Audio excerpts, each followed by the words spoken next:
I'm afraid I'm not available. I have to get to Upper Pylon 3 immediately. Madam Ambassador. Lwaxana. Upper Pylon 3? I've always wanted to see an upper pylon. I couldn't refuse her access to her own husband without causing suspicion. Besides, I wanted her close to me. I told you. I told you he wanted me. Oh, lovely. You have been secretly visiting my wife?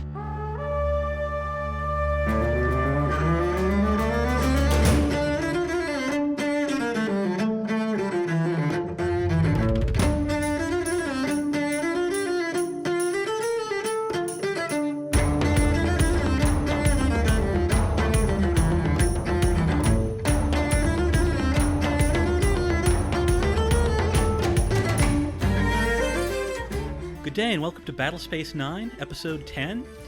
Today's episodes are Deep Space Nine's The Forsaken and Battlestar Galactica's Tie Me Up, Tie Me Down. I'm Carl, and please welcome our guests. Hi, my name is Robyn. And I'm Jaryd. We are the Wolfsburgers. Welcome. Tell us, what kind of sci-fi enthusiasts are you?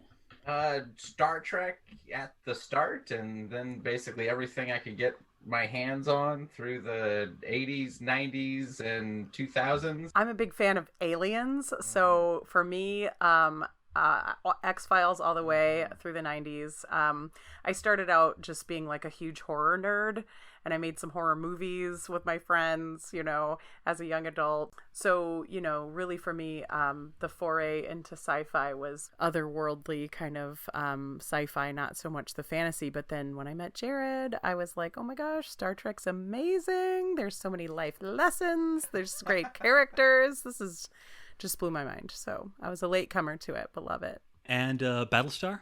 We watched it maybe a year after it came out, a couple years after it came out. And at that point, we had moved to a new city far away and had no friends or cable or anything like that. And so we were checking out the DVDs as they came out, watching them a disc at a time. Oh, right. Yes, the Netflix DVDs. Yes. That's how that happened. Right. 4 episodes at a time must be kind of an interesting way to, because that's how many you got on the Netflix DVDs. I should tell the younger members of our audience. Right. You could like half binge. What is a DVD? Yeah. Battlestar's journey is kind of like Star Trek's in that it created this deep, impenetrable world that would have been great for streaming had streaming been a thing at the time. It was doing really good on TiVo, but it was doing good at a time when networks didn't care that much about TiVo numbers. Right. They were almost anti-TiVo. Yeah.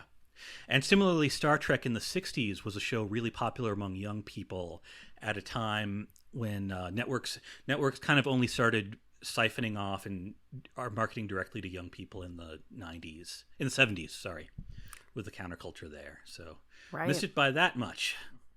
Nailed it in syndication. Indeed. Yes.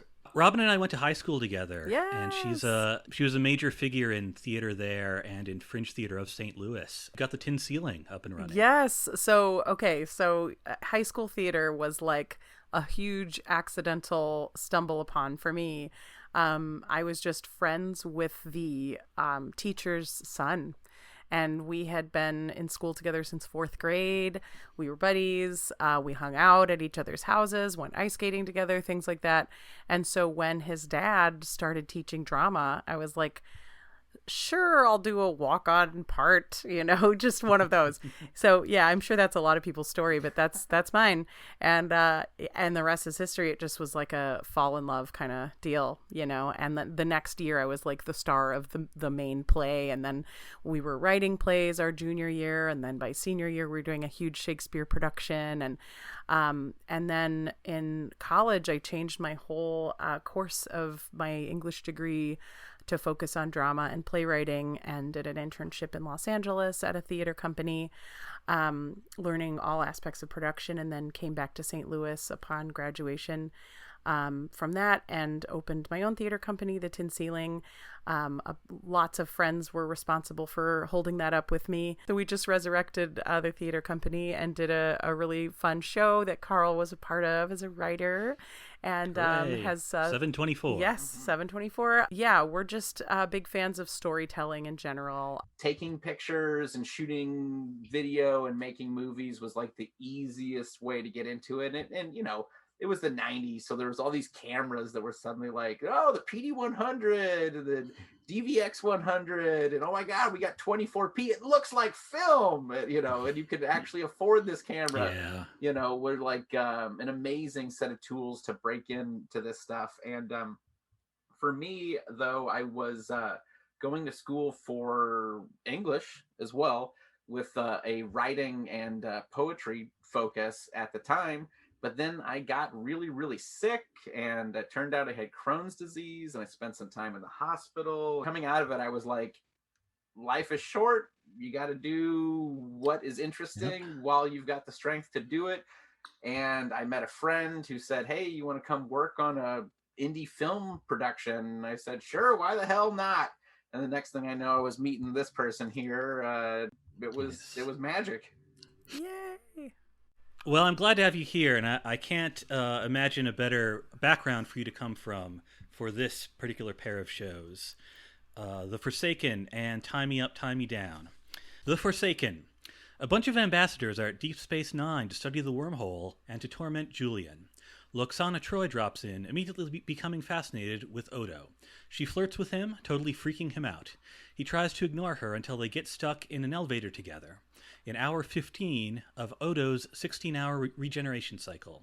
Soon, he's going to have to go liquid. He's ashamed. Lwaxana comforts him, and he dissolves, resting in her dress. When they get out, Odo thanks her. Lwaxana promises to keep his privacy. This whole thing happened because of a pup, and most ambassadors are jerks. What did you think of The Forsaken? It was fun. It was fun to watch a Deep Space Nine episode that was like the old television vibe for Star Trek.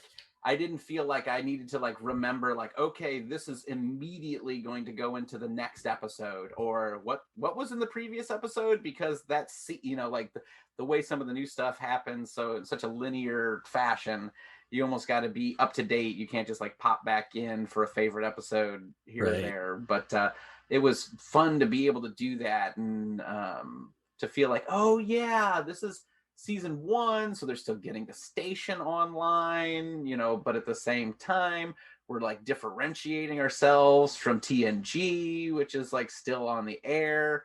And it was really enjoyable. Like I kind of, it made me go, wait, what's the new Trek that has this vibe? Like I want to watch more of this. It was a lot of fun to see the episode. I forgot how much I liked Dr. Bashir, you know, who of course, you know, had a great role in this episode. And Lwaxana Troi is always a favorite. Who doesn't love her? So, you know, it's fun to see those characters, you know, kind of doing their own thing and not really interacting, but having these concurrent plots. And I mean, who doesn't love Cisco? I love the way he talks. Just the way he says things is just, I know, such joy. Talk about theater. Right. Good God. Yes.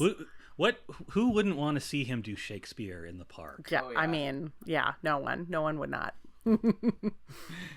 I didn't realize maybe until the episode was over that Cisco had given Bashir this assignment in part because Bashir was still like socially awkward at this point, and he was clearly trying to either punish him or like make him learn diplomatic skills. I like that he said, well, Curzon used to make me. Yeah, exactly. You know, like shit rolls downhill, Julian. Basically, you know, yes. But it's also like now that I'm older, I saw that scene in a different way. You know, now that I have sons, and you know, I'm trying to like teach them like, this is how you talk to humans. You know, this is how you interact with people. It was like sometimes you got to like push those junior people a little bit further, like. Like, nope, this is your job to interact with all of them. Like, because you're socially awkward and you need to gain those skills, because someday you may be running a ship or commanding people and you need them. So it sort of reminded me that Deep Space Nine is like, it just that sort of far-flungness physically in space, and there's not a million people to do things, because you know at first I was like, why is the Doctor doing this is weird. Oh right, it's Deep Space Nine, there's just not that many people to do things.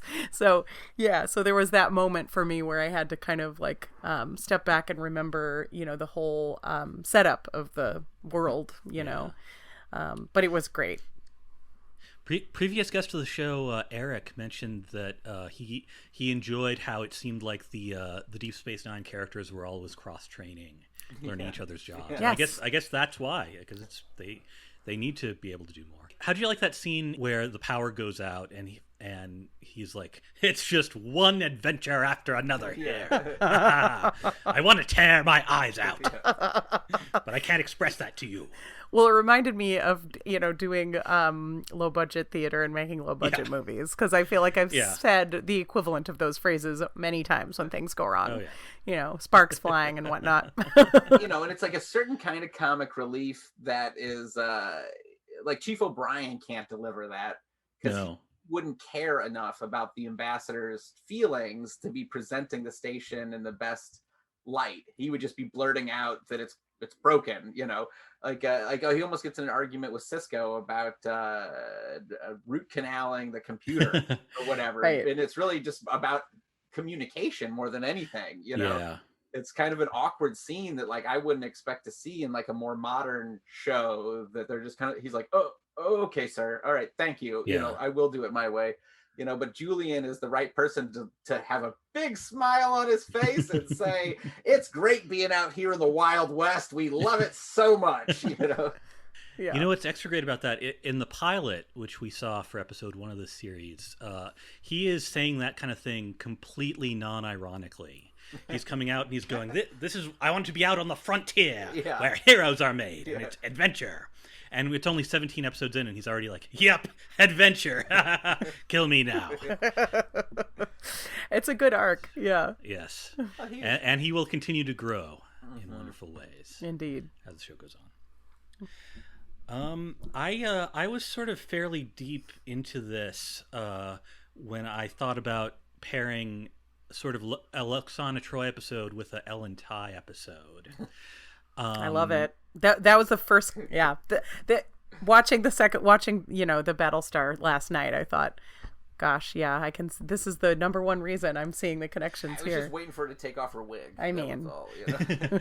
Yeah. By the way, the theme today is wild women, which was sort of the best way I could think of to describe what we're talking about. Lwaxana Troi, of course, played by the great Majel Barrett, a great person on Star Trek for decades. Watching this, how did Lwaxana strike you as a character? It was such a pleasant surprise the way it all ended up, because, you know, I think that sort of typical middle-aged floozy kind of presentation is really fun in drama. But when it can shift so incredibly to just this tender moment and this really honest, real thing that happens in the elevator. And she's kind of in TNG, she was like the annoying parent, right? You know, and she played that to the hilt. But now her daughter, you know, Deanna Troi's not around, so it's like, how is she going to be embarrassing? You know, because she's like got to kind of like ruffle the feathers of the nerds, you know, like both watching and the guys in uniforms, you know, around her.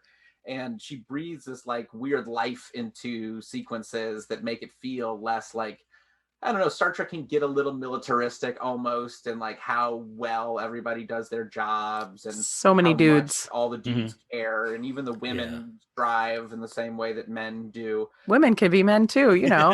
And Lwaxana, I think, brings in that sort of like a breath of fresh air to things, you know.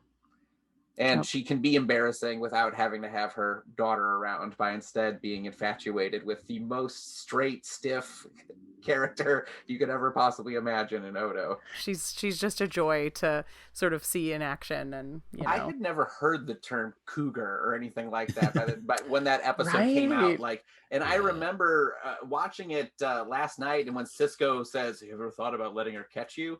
You know, I remember watching it the first time and wondering, like, what's Odo's problem? You know, like, what's he hung up about? You know, and seeing it this time, even more so, I felt like I was really like leaning into both being embarrassed for the uptight character, because at times in my life I had been uptight in the same way, but then now also being like, come on, Odo, let's have a little action, you know, let's see some liquid. Right. See some liquid, that's great. I can swim. Right, yeah, I like that line. I can swim, That was the funniest. Odo did kind of remind me of like me in middle school, I have to admit, in this episode. But interesting. Yeah. Well, I think Odo and Data were the characters I always wanted to dress up as for Halloween, or, you know, like act out, play as, you know, lawful good, you know, sort of unapproachable.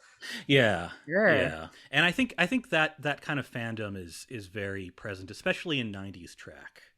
I feel like this is kind of the that it, like, more often than not, it's kind of awkward, insecure men, and then like women either taking the first move or like being having some kind of romantic madcap folly.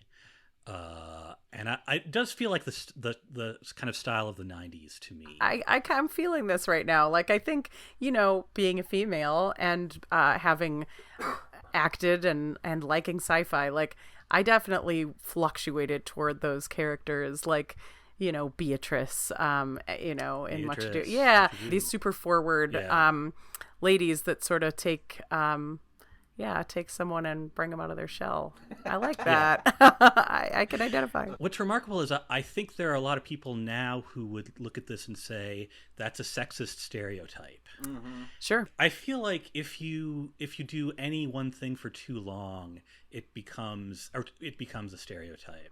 I'm thinking about the early 2000s when I think it started to stand out to me when I saw Garden State and Niagara. This idea of, I used to call it a girl in a box, like this, you know, just open the box whenever you feel like it, to keep her trapped in there as long as you need to, but open the box when you need her. Keep her in the subroutine. To solve all your problems. Yeah. Solve all your issues and, you know, bring you some joy, and then just put her away when you don't need her. So I was very, like, there's lots of good things about Garden State, Niagara, a lot of these like indie films with the, what has now been called Manic Pixie Dream Girl. So that's, that got named later, but I definitely started to feel it in those early 2000s indie movies, like, you know, and it annoyed the bejesus out of me, and I hated it. Because, you know, I was a weirdo and I liked, you know, looking weird and doing weird stuff and saying quirky things. And it was, frustrating to be, treated like that, or for that to be an expectation of me, you know, to be that to someone or for someone, or to be stereotyped in that way. You know, so definitely coming of age for me was filled with that sort of angst, I'll admit. And I think it is concurrent with that shift in culture that I'm so thankful for.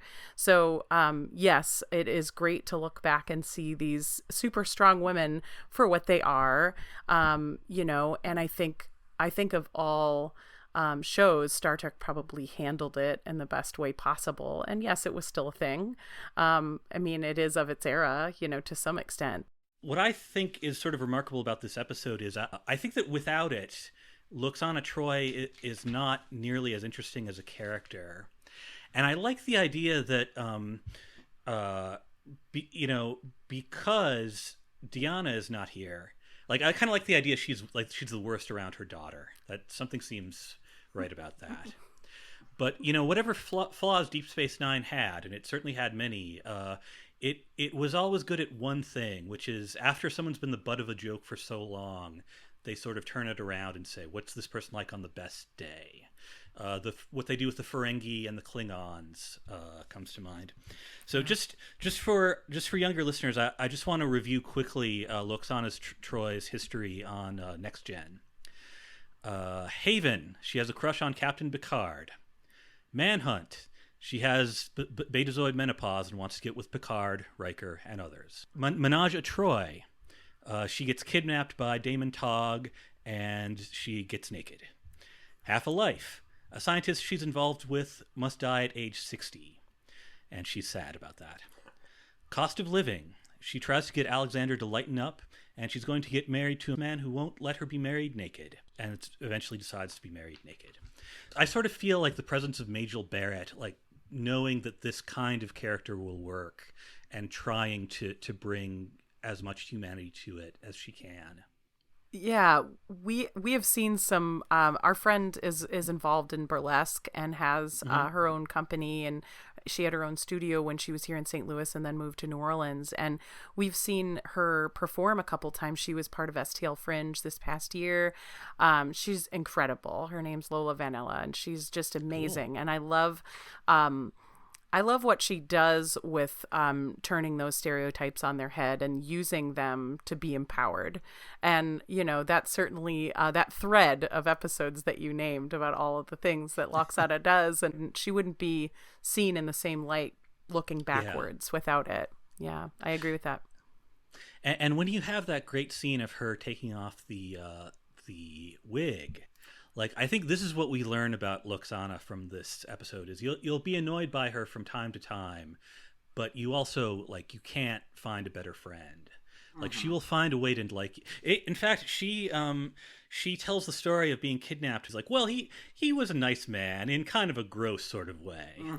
Like this horrible thing has happened to her, and she has sort of fitted it into her brand, for lack of a better word. Yeah, she's definitely interested in the seedier parts of all people, and not in like a mean way, like somebody who might want to like blackmail somebody or something. She's almost like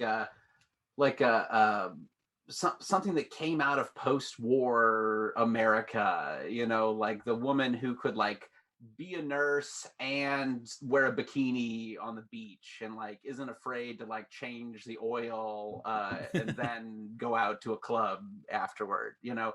And she, like you mentioned, from TNG, there's I don't know what it was about her presence around Gene Roddenberry and the writers and stuff, but 2 episodes where a major component is that she needs to be naked in them, right. You know, and everybody went through the whole writing process, approval, everything is like, yeah, definitely a key plot point of multiple and it's like almost as much as like the Borg or something, like as many times as Lwaxana gets naked. And then she's never as naked as she is with Odo, with her wig off, you know, fully clothed, but now with her hair pinned back, not matching her outfit and stuff, in a look of, do you accept me as I am? I accept you as you are, is like the thing that I can imagine why you would never disown her. Why you might run around and yell about your mother, but still be like, but be okay that she's coming, she's a legit person. She's a legit person. She's down. She'll be there with you. She's rad. Mom. Yeah. Yep. Right. They're there for you when it counts. And that's really, that's what makes this feel so sort of quietly hard earned to me. Like Odo's nakeder than her in this one. Right. Right. Although he, you know, he does show his insecurity by his rigidity throughout, you know, so it's sad and it's helpless in the elevator, but it's not unexpected. And I think that that's the thing about Lwaxana, that I did not expect the wig to come off. I did not expect her to catch him in her dress. Yeah. And there's something to be said for that. Yeah. You kind of didn't know that she could play that quietly in a way. Like if you've ever seen like a really loud hardcore band suddenly like bring out the acoustic guitar for a couple songs, it's like, holy shit. Dude, yeah, exactly. That's totally it.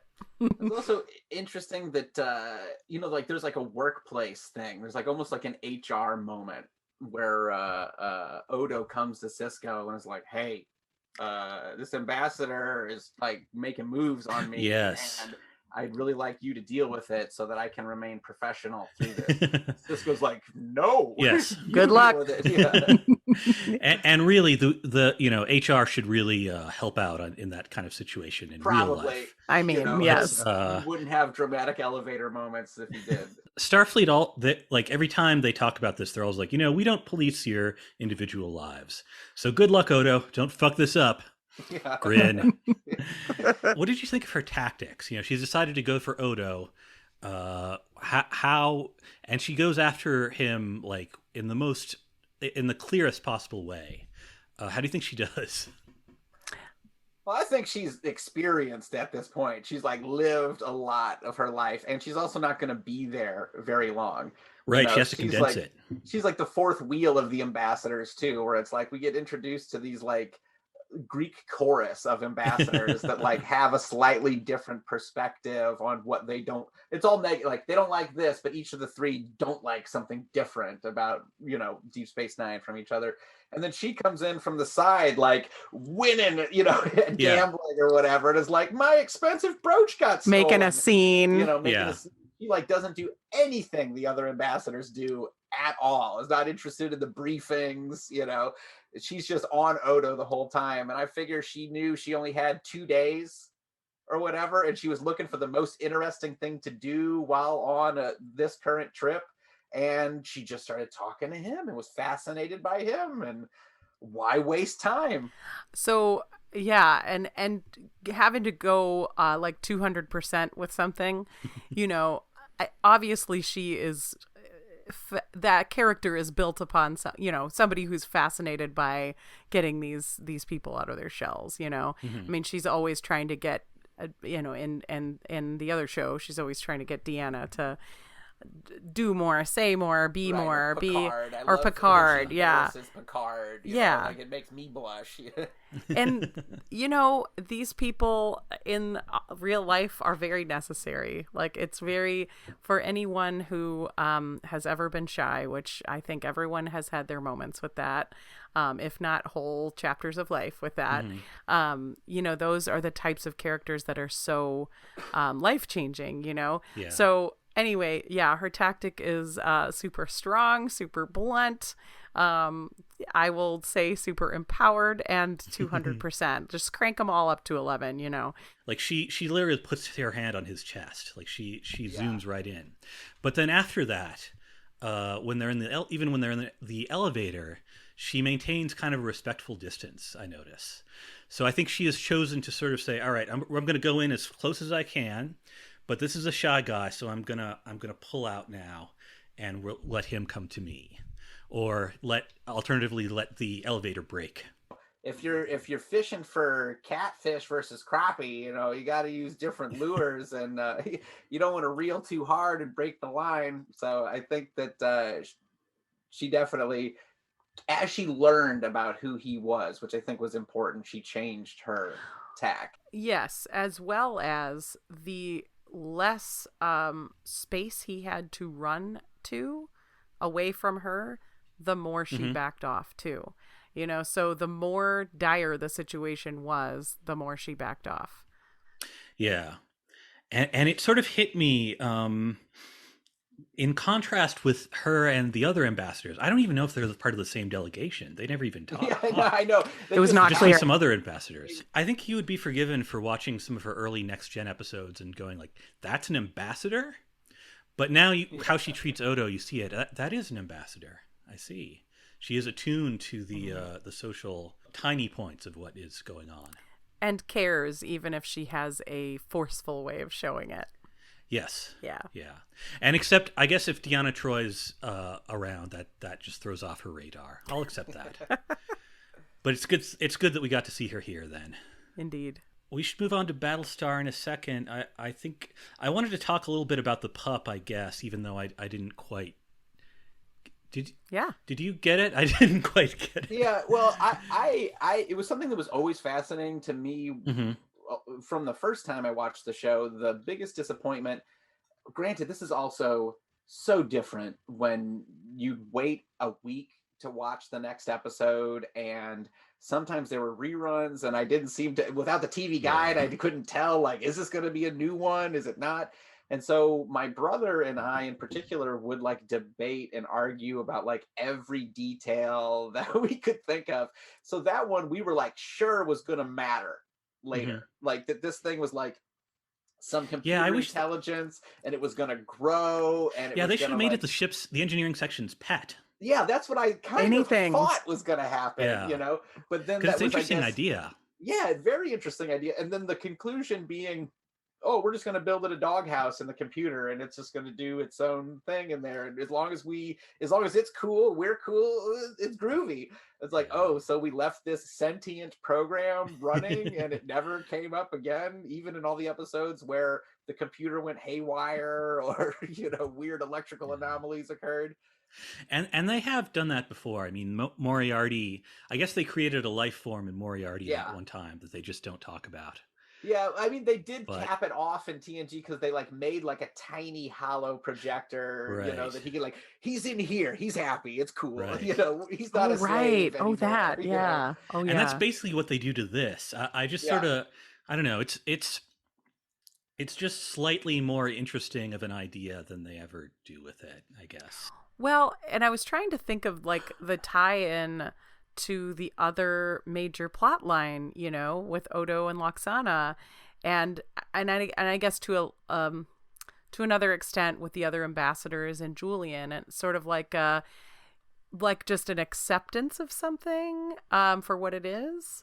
In a way, these plots are very unconnected, except they're thematically connected because you see a bunch of jerky ambassadors. Like the ambassadors are sort of doing what Lwaxana does in Next Gen, freeing her up to be herself. Totally. Yes, I appreciate that. Wanting to bother Cisco, like being divas.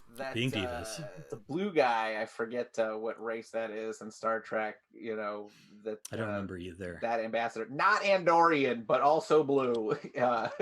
He is funny because he reminded me so much of like you remember when Worf's step parents come to visit. Yes. Yeah, and they want to do, and his dad wants to do the same thing. Like, I worked on a ship. I want to look around. I want to talk to the commander, and that I can just relate so much to feeling like Bashir, like as like, you've been assigned, you're in the debate team, so you're going to meet the person who's coming, or like, the writing club, we received a donation from the Schnooks family, so you've got to like say hi to whoever Schnooks, and so you just get like kind of stuck in this situation because of your personality. And I like that they create that contrast for him. It like endears him more with the crew, but at the same time allows him to be very, I don't know, gallant, I guess. A very outwardly facing, positive character to lead these people around and not get angry. I guess we don't see it, but he finally does a doctor thing, which is the thing he's good at. So I kind of wish we knew what he did or got to see it. But I do think there is sort of a theme in this episode of like everyone has their best day. Yeah. That's nice. Yeah. Yeah. I mean, it's like a lot of things that seem like distractions. Like O'Brien's just trying to get the computer fixed so it can run scans correctly or whatever, be less persnickety and Cardassian. And then the pup is like a annoying, like, oh, I can't deal with this right now.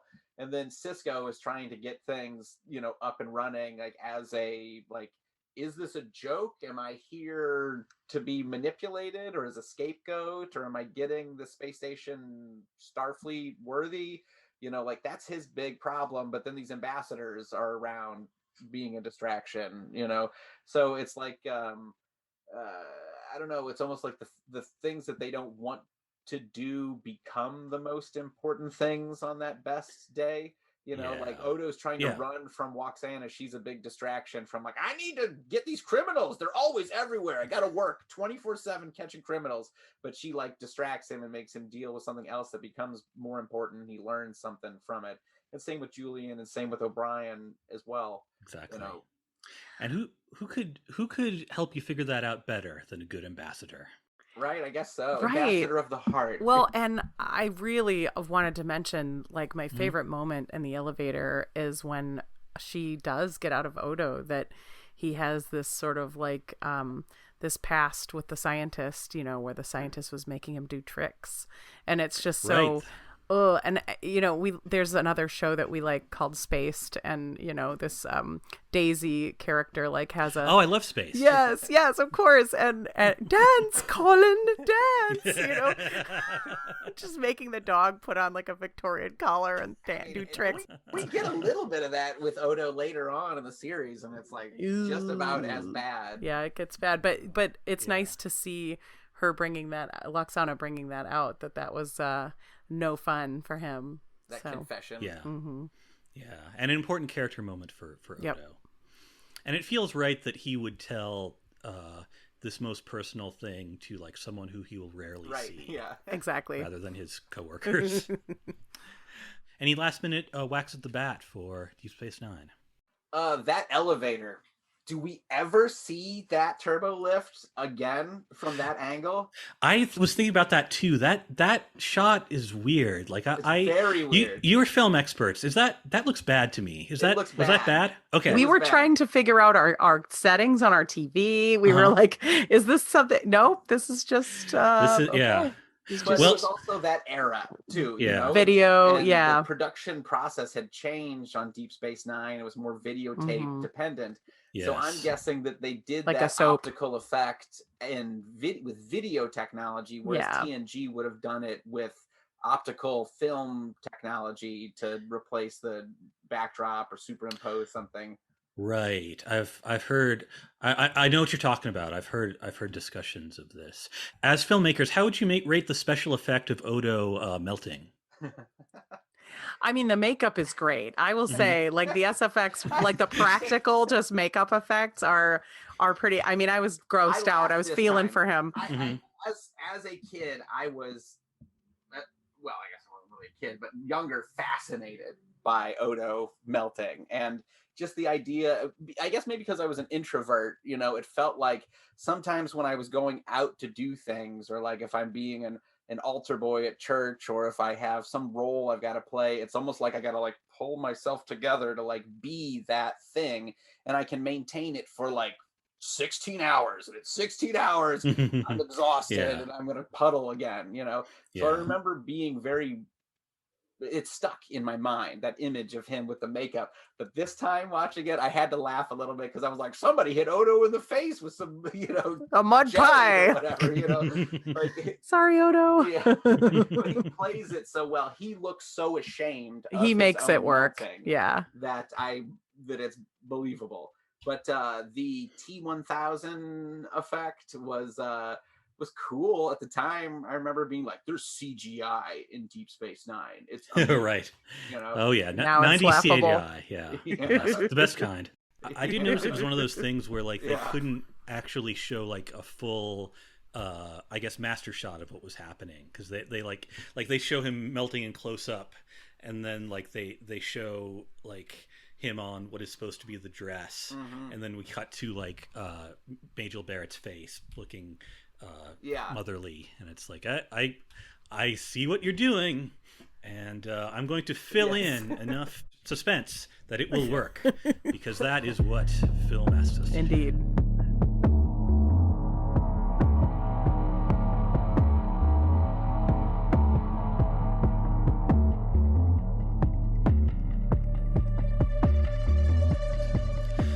Tie me up, tie me down, Battlestar Galactica. Roslin can't stop worrying that Adama may be a Cylon, especially because he seemed tense and distracted recently. But the reason for that is Ellen Tigh, Saul's wife, who he's recently discovered is still alive. He reintroduces her to a grateful Saul, and the three have dinner with Apollo and Roslin. And despite their mutual promise to be different, it's clear Saul and Ellen have both started drinking a lot. They get through a dinner of cringe comedy and wait for the results of Baltar's Cylon detector test. At this point, Ellen starts telling Saul that Bill totally wants her, and the two argue, but when Tigh's quick thinking handles a sudden emergency on the CIC, their friendship is restored.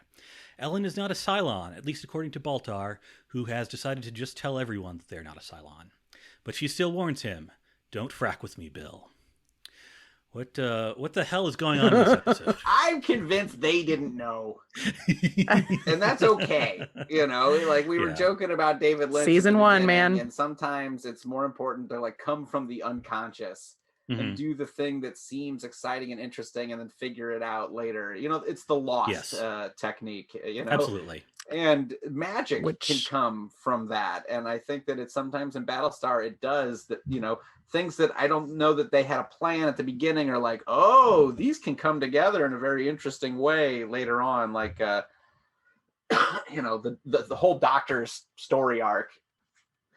Changes so much and goes through so many ups and downs, but he's such a good actor that maybe that's, you know, maybe they were watching it every week and looking at the reviews and going, man, he can do anything. He should be the vice president. He should lead a rebellion. Right. Well, you know, what just really struck me the whole time of watching it and not having had like a whole lot of prior context from the earlier episodes since we first watched it so many years ago on those Netflix DVDs in 2006 or 7, I kept thinking of like McCarthyism. Like it seemed like the main vibe of the episode was to trust no one or, you know, to just question everything. And that's the stage that they're at. Clearly. You said something as we were watching it too that I completely forgot about. You said Bush era all of a sudden. Yeah. I was like, oh yeah, paranoia, a different kind of paranoia. Like Al-Qaeda paranoia, you know. This is literally a month after the destruction of the 12 colonies. Right. So they should have had like a holiday or something. Yeah. Like it, maybe I sound like the network, but I was like, I keep forgetting that this is an incredibly compressed amount of time. We were trying to figure that out too, and trying to, you know, look at the backstory and put that in perspective. They've been lost for years. When was the attack? You know? Oh, it's really recent. Oh yeah. You know, Battlestar took a lot of pride in being sort of Star Trek, but like edgy and adult and like real. Gritty. That was gritty. Like those were the 4 words that you needed to be in the 2000s. Yes, like if you were edgy, if you were gritty, if you were real, like that's your ticket. Yep. So going back to like stereotype, I think the big questions that I have never been able to figure out is like, is she a plot device or is she a person? Does what she is doing make sense somehow? Right. Well, other than a writer's convention. Yeah, I mean, you know, definitely the contrast between she and Lwaxana. It's clear that Lwaxana is a good person. It's not clear that Ellen is, and it's probably pretty clear that Ellen is not. Now, she might be a human and just not be a good person, you know, but I think it's clear that she's not, in this episode, just taking this episode by itself, that, you know, she's a negative force all around at the moment. And so, you know, it's funny because the question of whether she's a device or a person, well, the question's also, is she a Cylon or a person? You know, is she a machine or a human? Yeah. You know, she deus ex machina. Well, I guess not exactly that, but and I think directing her to be more extreme forces that into the audience's mind more. Like, is she a plant? You know, is she being controlled? Is she being instructed? What is going on here? Whereas if like if she had been demure, she kind of would have faded away, you know, with all the action and the intensity that was going on. And yet we know that this is not atypical behavior for her, apparently, because we are told, you know, she slept with half of the men in this fleet while Saul was away. She makes him drink, you know, in this episode. If he is an alcoholic and she is maybe like a sex addict, like, is it that kind of toxic couple? Anybody who has ever been a young person and has been around adult alcoholics, as sometimes happens in regular life, you know, you know, I remember seeing adults and family members, relatives be so inebriated in my childhood that it's like, why is Uncle so-and-so doing that? You know, why is he behaving that? Why did he say that mean thing to Grandma or whatever, you know? And then later having to like talk to the adults about it to try and figure out and have it come to terms of like, some people don't want to behave like this. Sometimes things get out of control, especially with this chemical, in alcohol, that can alter their behavior to the point where they regret what they do, or they act like two versions of themselves. And so it was very easy for me to accept that both of them, her and her husband, are different people when they're drinking. And I could believe him when he was like, nope, I don't drink anymore. I can't go that route. But he caved so quickly because she's his kryptonite, you know. So yeah, I mean, and she definitely he's obviously so happy to see her, because there clearly is lots of love there, even if it's, the personalities just can't. I mean, I don't know. I think a lot of people can identify with having been in a relationship that is not good and doesn't work, but there's something keeping it together. There's some kind of flame, even though the mechanics of it can't function, healthily, if that's a word. But yeah, I mean, certainly real life stuff going on there with them, but that layer of like mystery of like, why did Adama go and get her? Why? Because she's his wife. Yeah, he says that. I couldn't deny her access to her husband. That is the words That's he how says. I chose to phrase it. Right, I mean... Access! It sounds like weird. Some top secret, Patriot Act type stuff. Yeah, right? Access, Access, military speak. But yeah, it is shrouded in mystery with, like... who even picked her up and where has she been and what? Well, that's one of those things that there's I always no record of juicy about Battlestar is like, how the hell do these people get on board? It's like there's no record of her being on the ship until now. Why? Star Trek would not work like no. that. No. It's always monitoring itself, like alien presence detected. Yeah. Well, so it's that's kind of what's wonderful about Battlestar too. The messiness. There's more accidents. Yeah. Because everybody's scrambling. And that's something that Jaryd and I were talking about this morning, like trying to figure out the timeline of like, oh yeah, it was really sudden. There was a rush to get out because of the invasion. There was this huge scramble. It wasn't planned out. It wasn't a planned escape. It was just crazy. And they're lucky they're even alive and all this stuff. So yeah, undocumented stuff is like acceptable in this world. So sure. Yeah, it was an interesting contrast. Yeah. I mean, when you think about disaster relief, I find that this show, inspired by the oddies, but it has a really surprising relevance to pandemic life.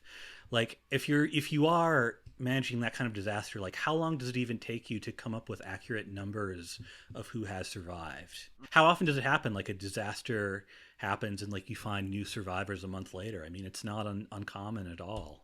In that situation. That's true. That's an interesting. It's just, when applied to space travel, it's a little funny because the necessary components to survive in space are so limited that you can't have another person sucking down oxygen without noticing that the tanks are depleted more than they should be, or that the carbon dioxide scrubbers are wearing out faster. Those Apollo 13 type problems. So. As long as I ignore those things that I like about hard sci-fi, and I instead focus on the sort of refugee crisis aspect, military aspect of it, all that stuff feels very, gritty and real. Yeah. But if I look for the sci-fi part of it to be gritty and real science, it's not there in Battlestar. Well, thinking about this episode, I don't think there's enough of Saul and Ellen, because we see a little. And like we definitely see Saul being different than we know him. And I'm not sure we see Ellen as being different from how we've met her. She's not apologetic at all, even remotely. And then the other component to this show is it apparently this week they said, you know what? Let's just do a dinner comedy. Let's just do a restoration comedy of manners. What the fuck? Why the fuck not? Right? We did a torture last week. We need some laughs. Bring in the yucks. Bring in some footsie. Yeah. See, now here's a perfect example. Like I had remembered, of course, the footsie. But I forgot, she doesn't just do footsie. Like, she hunches over. Yeah, like She Like, sticks really goes her for it. foot, and she like kicks him in the dick. Yeah. It's like And loses a shoe while doing and it. loses a shoe, and it's It's a hard it's kick. like, yeah. It reminded me a little of when Lwaxana is like making jokes that are so bad that she obviously wants to be caught flirting, Yeah. but it's so much worse. It's so much worse, and it's it's also so much confusing horrible. too, because it's like, if a person was motivated to gain more power in this organization, this would not be the first dinner would not be the time to like humiliate yourself, unless you're like, so are we all gonna go Right. get naked now or something? Right. Like Key this- party. Yeah, right. It's like, how do you go? Because if you know that the commander or everybody's gonna like reject your advances, Mhm. it's like you can't get much more embarrassing than that. So it's like, what's your goal, lady? Right. What's your plan at There the dinner party? Is a look on her face at one point when she's trying to get Tigh to, skip out on his duties, and he walks away. There's like a menacing look on her face that's not just like, oh, I wanted to get down just now, but I guess I can't. Yeah. It was more than that. It was like a my plan is failing. Yeah. Like it was either purposefully distracting They cheat or with that on that show, they though, do. which is one of my pet peeves. That's true. Well, just taking what the actress sort of gave us, it's clear she wants to sort of destroy society. Yeah. And not really even, like, I don't think she does have a long-term plan, but I think she's just plain thinking, you know what, we've been through too much sadness. Let's have a party. In the service of this party, I will humiliate you. Yeah. Does that track at all for you? I'm fascinated by when a group is together, how not everybody remembers the same experiences the same way. Sure. Not everybody sees what happened even from the same like reality tunnel, like it's limited based upon our own previous experiences. So that's how we make like context for what's happening to us. And so watching her, I couldn't help but be reminded of things like the Lord of the Flies or something, where it's like the social structure that we've created is debatable. There's like no divine power. You're not a king. There's no like hardcore document. Like the world blew up. We all got mixed up and thrown out into space. And these are some of the highest ranking people who exist right now. Mm-hmm. And they've pulled rank. And we need leaders if we have any hope of survival. But what right does this small group of people around this dinner table have to dictate what humanity does in response to the Cylons? Is she trying to be fun, but like being insulting? Or is she being insulting and dressing it up as fun? I think some people can't handle others being in power, and I think some people's minds work very, very quickly in ways to undermine assumptive power structures, to call things into question because they can't stand the like rebellion's cool in our society. Sure. On one hand, and so that's a way that it can be couched, it's snark, it's sarcasm, it's wittiness. But I think sometimes it's also just jealousy, or it's just hate. Some people just hate other people telling them what to do. And so she struck me, the way that it was delivered, as not wanting to be controlled. She's a wild woman after all. And being willing to bring that into question, the president's qualifications, the commander's qualifications, everybody. And just be like, kind of try to boss the show around, even if it means shattering what's already there. The whole thing for me was cloaked in whether or not she is a Cylon. Of course. I could not get away from that with every choice she made. Right. That kind of looks like Six, Right, and that's exactly, and that's what the it red kept, dress. Yes, opening. All that seemed intentional. So that's what it kept coming back to for me. And even the very end where the doctor, where it's clear that the doctor's just saying everybody's green, so to me, it's like, well, that's insinuating that she is like, so for me, it seemed like every single thing she did was some way to either distract from that reality that she is, or to, Yeah, to just to further something along that we have yet to see. That was my feeling. Even if it's just messing things up Yes. enough that the Cylons can get an edge. Exactly, in some way. Them and overpower Yeah. them. Mm-hmm. Well, I think as the series goes on, she becomes a little bit of like a Lady Macbeth kind of figure, kind of whispering in Saul's ear and plotting, because Saul is kind of content to serve Adama. Right. One reason that this is still a compelling performance is I don't think she's sneaky. I think she is good at dressing her more vicious instincts up as playfulness. I heard some people discussing this on a podcast once, and somebody goes, there's a lot of women like that in Hollywood, in Southern California. So I just asked, since you used to live there, did you meet any Ellens? Most deaf. Okay. Some of the first. Really? Well, okay. So here's the thing. It's definitely like a youth worshiping culture, for Yes. sure. And, I think, I mean, there's a lot to be said about societal expectations of women, etc., to make them feel like they have to present as younger for many, many years beyond what is normal in the Midwest. The matronly clothes, none of that. I mean, so, Right. I mean, as far as like, personality, I think, actresses in general, that it's a stereotype, but it's a stereotype that's based in truth. Have to be big, have to be, the center of attention. Again, super stereotype. There's plenty of serious actors, Right. that don't do that. Being the life of the party, being the most exciting one, sometimes having some tragic flaws that have pushed you into this, this profession or this mindset, or this need to be this way, need for attention, etc. So yeah, I mean, for sure, it's there. All successful theater makers are good at getting attention somehow. We kind of have to. The performance is the performance, but they're also making it like a comedy. And every time, so often, I would just be like, "What are they making fun of?" There's a couple of major things that kind of synergize to create this problem, which is like the way power is distributed and the fact that it's an industry that is self-obsessed. So, where it's like, it's also telling its own story constantly, too. It's selling itself simultaneously. And so it becomes this thing where favors and that power web is based upon who who you've got connections with.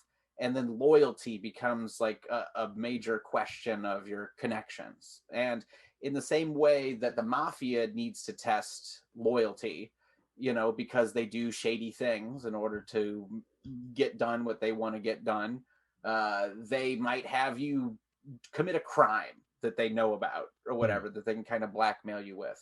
And I think that kind of attitude evolved in this sort of like cold way that people use each other sexually in Hollywood, because it makes you're now like proven to be in, you've like committed the crime with a Weinstein or whatever, like, oh, she's down, she's in, and I think that in order to have power in that culture, you have to have a certain bearing, especially in the 90s. Every like relatively powerful person I ever worked for in Hollywood is kind of like, you debate after a day of work, like, are they borderline personality disorder? Are they sociopathic? Are they, and like trying to figure it out, because like you almost got to believe in the bullshit enough to like keep going and keep the dream alive. Sure, if you want to phrase it that way, and then also you've got the power, and it's kind of a vague power too, and you're like, well, who do I dish it out to? Well, who's loyal? Okay, who gives me favors or whatever? I feel like in a lot of ways, people who wanted to be like a Harvey Weinstein, whether they wore pants or dresses, this lechery was like a component of control. It was like a way to like indoctrinate and control people within the power structure. Yeah, to make them feel vulnerable and make them feel. And remember, you always remember you've got that one up on them or whatever. Yeah, so I could just imagine being at a Hollywood dinner party and having somebody who, like, I really want them to hire me as the DP on this next movie, but she's being kind, this producer is being kind of weird, or God forbid, even worse, it's a Harvey Weinstein and I'm an actress or something, and there's this undertone of pressure that is like, haha, we're just flirting, it's just jokes, but the underlining thing is whether you're in or not. Well, thinking about that with sort of Ellen's final action, basically at a certain point she starts claiming that Bill totally wants her in order to mess with Tigh. I don't know if Saul would have a cuckoldry fetish or something. I don't know, but I don't know. That term wasn't really if it was made now. Yeah, I would believe that it's like power and sexual attraction at the same time, because the other element of this is, like, we don't see a lot of Saul during some of these scenes, but when we see him, he's laughing his fucking ass off. He loves this, having a blast. He's having a blast. I think he hates and likes this.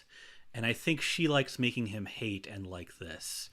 And also I think she wants power, like you were saying. Yeah. So it's a lot of stuff going on here. She takes him for a ride, physically, emotionally, mentally, and sometimes he loves the ride because it's the most exciting and fulfilling thing that he's had in his life.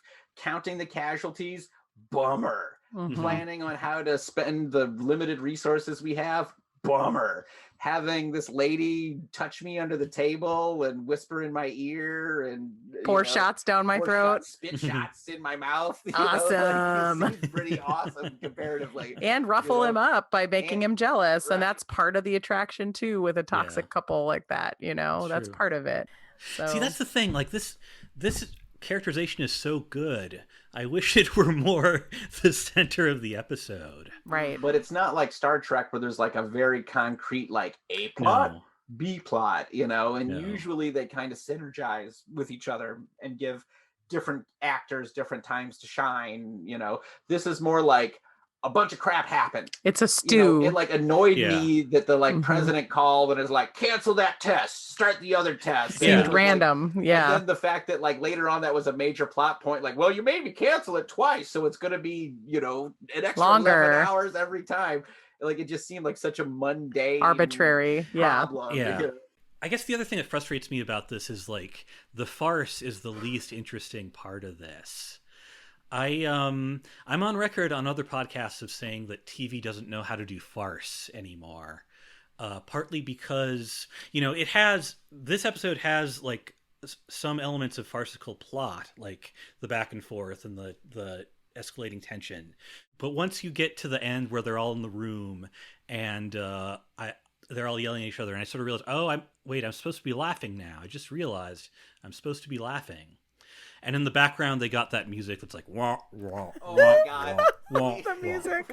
We were laughing about the oboes, and Bear McCreary, composer of Battlestar, he's trying to make it sleek, like, when like a sophisticated television show does lowbrow humor, and they don't want to go wah wah wah, so they try to make it less gaudy, like you're still doing it, Battlestar. Don't put on airs with me. Right, we saw right through that. We watched something on PBS that had an awkward scene, and they had music like this, so it's a Battlestar now. Ooh.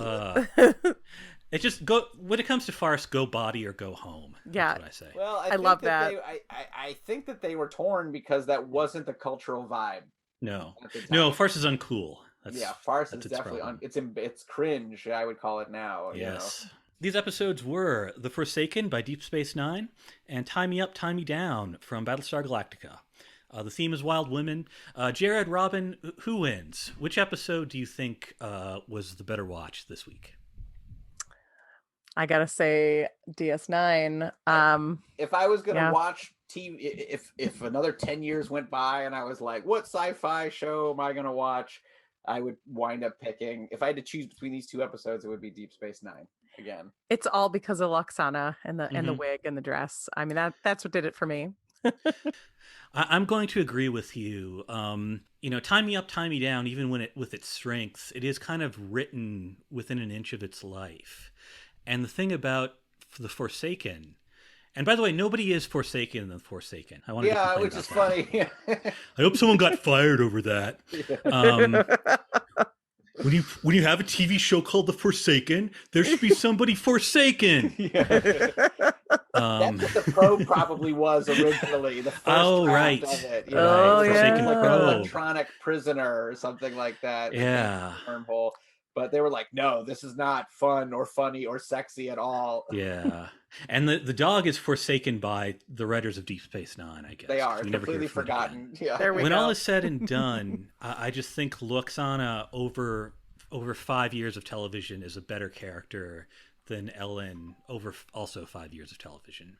In Next Gen, her job was kind of to be the Ellen most of the time. And like this is kind of finally in this surprisingly quiet episode, she kind of gets the space to be like the most caring character, the best ambassador in the best sense of the word, and a good friend. And I also think it kind of becomes clear at this point that like while she is maybe a bit man crazy, what she's really searching for is like adventure. And like meeting lots of people, and what's going to be wrong with that? She's not lying to herself about the men. Either, no, which I like. Which like, yes, he was disgusting and terrible, but in a very driven way. Right. And she actually cares, and it's not. She actually cares just to further herself. Yeah, Lwaxana Troi is in love with the cosmos. Yeah, and that's true. The people that she encounters are just the physical embodiments, the fingertips of the god that she worships, which is love. And she would probably go to bed with anybody who needed her to go to bed with them, not everybody who asked. Nice. I love that. Robyn, Jaryd, is there anything you want to plug? Gosh, well, we just resurrected our theater company. So Tin Ceiling is on Facebook, followable. Tinceiling.org is our theater company website.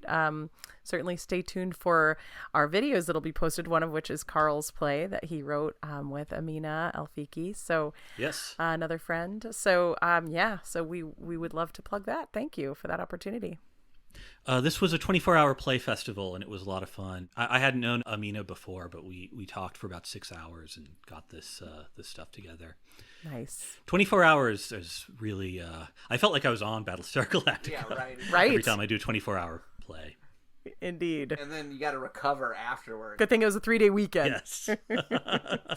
Thank you, Labor Day. Indeed. Next week on the show, it's Deep Space Nine's episode In the Cards and Battlestar Galactica's The Hand of God. And the theme is Needing a Victory. For Battlespace 9, I'm Carl, and good night.